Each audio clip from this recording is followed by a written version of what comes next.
If the Secretary of War can do regular, hard PT, so can every member of our joint force.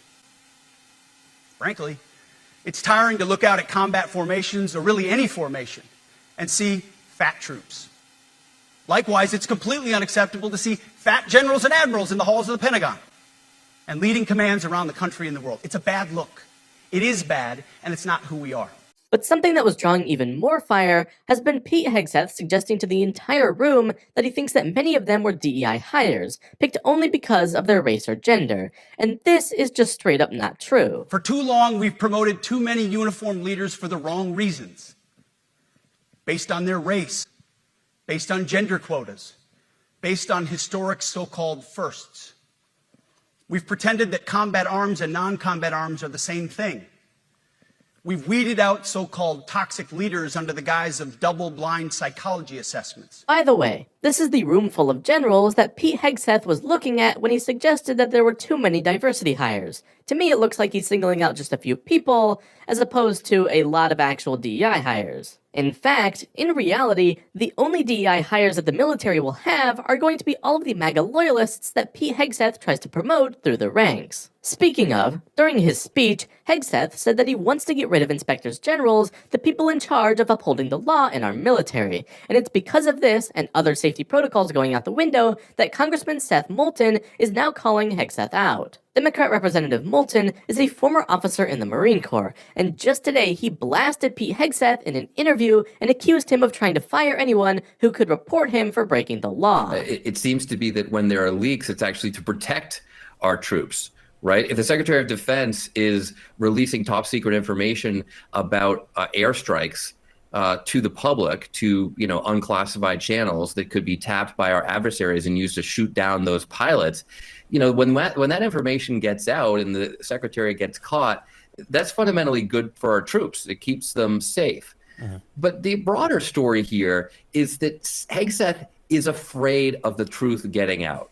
And it reminds me of when we went into Iraq, and I was a young lieutenant, had never been in a war before, and we had reporters embedded with us.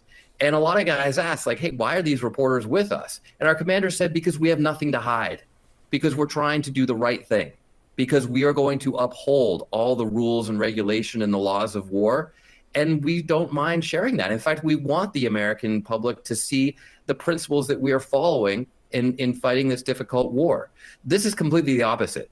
This is not about laying bare what's going on in the Pentagon because it's a good story to tell. This is about covering up all the missteps and mistakes by this Secretary of Defense and his team. Representative Moulton says that Pete Hegseth isn't afraid of the military looking bad, he's afraid of the people continuing to see just how bad of a job that he personally is doing. And someone who would certainly agree with that is a man named Randy Manner.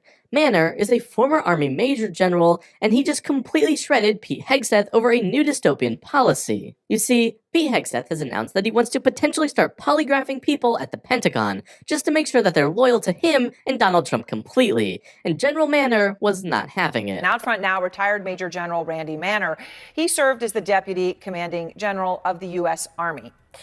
General, I'm grateful for your time tonight. I know as you have thought about this push for random lie detector tests, polygraphs, you're concerned it could create the basis for false accusations. What do you mean by that?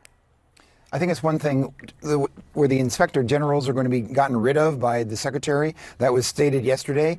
It basically means that you no longer can complain about people who might have corruption or are doing things that are illegal, but now we're going to have people watching literally all the people in the Defense Department. This appears to me to be an administration that is running scared and is basically trying to control the information around them, because they don't have that control that they want, which is absolute. Now, Hegseth already tried polygraphing people earlier this spring, and it caused so much backlash that the White House had to step in and tell him to stop. But now that the people in the military continue to leak all of the norms and protocols that Hegseth is breaking, he wants to bring them back in full force. And the fact that the head of our military is more concerned with whether or not people support him instead of actually doing his job is a major concern. And General Manner ended up going off on Pete Hegseth for exactly that. When asked about how he felt about the whole event, General Manner says that Pete Hegseth wasn't really giving a speech, he was instead berating some of the finest people in this country. But it gets even more brutal, because he even goes after after Pete Hegseth's low rank in the Army, compared to the people that he thinks he's better than. I want to show you, General, some photos from Hegseth's meeting. I saw these come out last night. They were very meaningful to me because you see the generals sitting silently, stern faces, they're stoic. Obviously, it's a somber moment. It's heavy. Hegseth was on stage at the time talking about fat generals, soldiers with beards, dudes in dresses. These are all his words. And they're sitting jammed in, sort of in some sort of like, whatever. It looks like a hotel ballroom sort of chairs, and they're all jammed in there, much like, I don't know, children in an auditorium. They've been flown in around the world to all jam in there. What does an image like that say to you? It's important that the American people understand that that group of senior officers and senior enlisted leaders are very well educated. All of them are combat veterans. They have, in many cases, had many soldiers in their commands die in combat situations. Those are American heroes there. And they were being berated by a disgraced major. That's all that he ever got as far as the Secretary of Defense, and a president who, quite frankly, dodged the draft. Those soldiers, sailors, airmen, and Marines, all those leaders, they were professional. They sat there and they listened to what had to be said. It's not like the time that the president went to Fort Bragg with the 82nd Airborne Division with these young 18 to 20-year-olds who were hooping and hollering for the president that were handpicked as being Trump supporters. These are the backbone of our nation's security, and they are apolitical, and they are going to stay apolitical. And that's why the American people have to be reassured that we are there for you. Calling Pete Hegseth a disgraced major is one thing, but General Manor even went after Donald Trump for using a suspicious bone spurs claim to avoid the draft when he was younger. Our military is being led by two guys who want nothing but good optics and political loyalty from the military, even though they don't have the backgrounds to earn it. Pete Hegseth thought that he was going to look tough giving his speech about reforming the military, but we all see him for the egotistical and unprepared man that he truly is. And the longer he's in charge of the military, the more strong voices like General Manners we will hear shredding him to pieces.